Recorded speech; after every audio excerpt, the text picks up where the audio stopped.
YouTube, this is your friendly neighborhood movie nerd, back to give you guys everything that is going on in the world of movies and TV. And guys, this is what just 1 year of college does to you.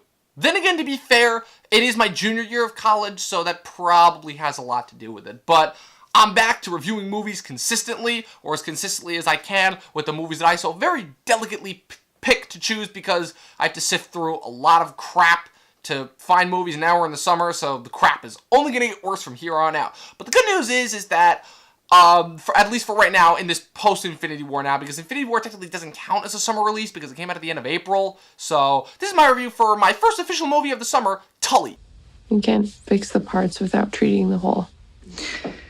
Yeah, no one's treated my hole in a really long time.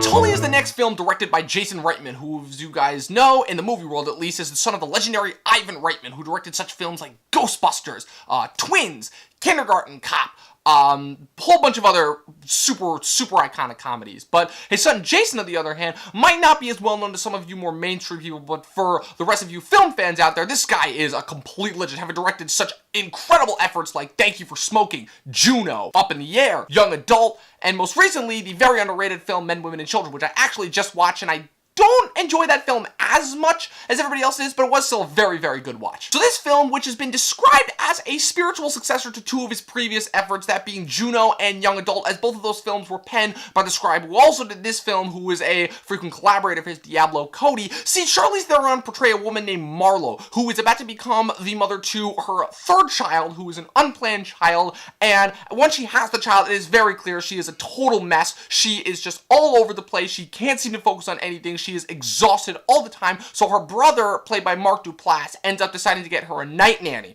who shows up one night out of the blue, played by Mackenzie Davis, and the film kind of follows this very sweet, very tender bond that the two of them form. I absolutely adored this film. This film was probably one of the most low-key, down-to-earth, sweet movies that I've seen, and it's kind of following a lot of the trends that I've seen, because I've before this film, at least up until a couple of weeks ago, I had seen none of Jason Reitman's movies, like, at all, not a single one. I'd seen bits and pieces of Juno on TV over the years, but other than that, like, I had no idea what this guy's stylizations or anything towards film were at all. But after watching this film, I really enjoyed it, and it's kind of in line with the two previous films that I did watch of his beforehand now, that being Young Adult and Men, Women, and Children, in that he likes experimenting with damaged people, or not necessarily damaged people, but people who aren't necessarily all clean all the way through, and really just exposes every little tender side that they may have, and really makes you fall in love with them. But what I think this film does differently than any of his previous works does, is this is probably the first one that I've seen where it doesn't feel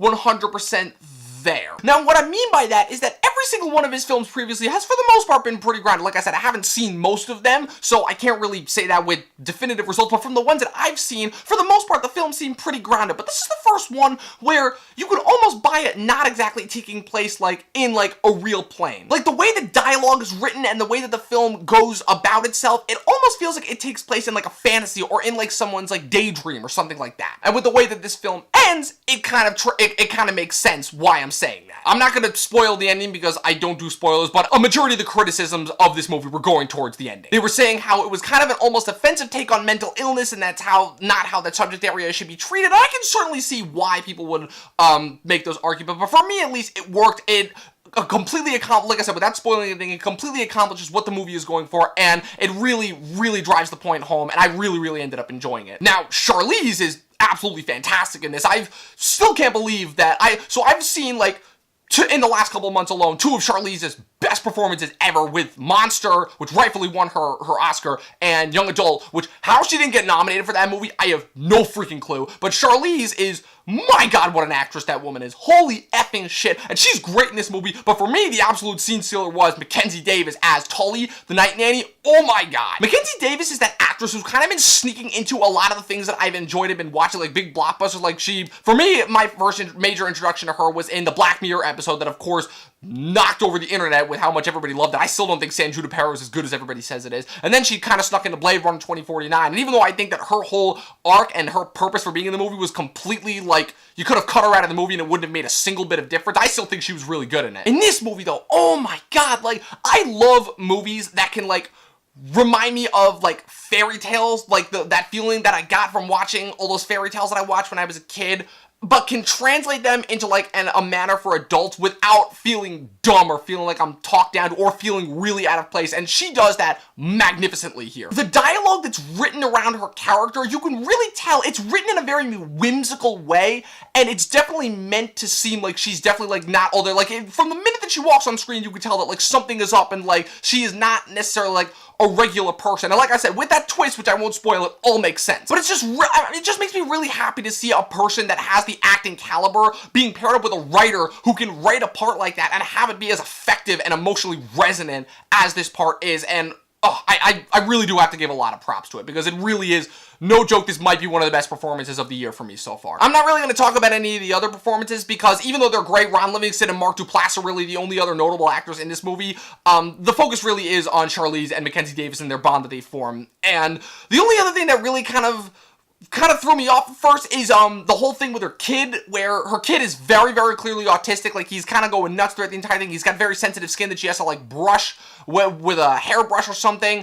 He constantly has freakouts, and like there's this entire subplot where he's about to get kicked out of school or whatever, and it all kind of resolves itself by the end. And in any other movie, I would have a gigantic problem with that, and it would stick out for a sore thumb. But again, with the way that this movie ends, for me at least, it all works out perfectly. And I guess my closing point would be that go into this film, obviously go in expecting a good film, but also have a certain level of, you should have a certain level of suspension of disbelief with every single movie, but for this movie in particular, because like I said, with the way that this movie ends, if you keep your expectations a little bit too down to earth, you're probably going to be really disappointed. But for the most part, I would definitely recommend this movie. Tully, absolutely magnificent. Another great entry in Jason Reitman's filmography, hopefully which soon I will have completed entirely. And I am no longer going to be doing ratings, because I figure ratings are overrated, and half the time I'm not going to say I changed my mind completely about a movie, but my expectations, not expectations, but my views on a movie typically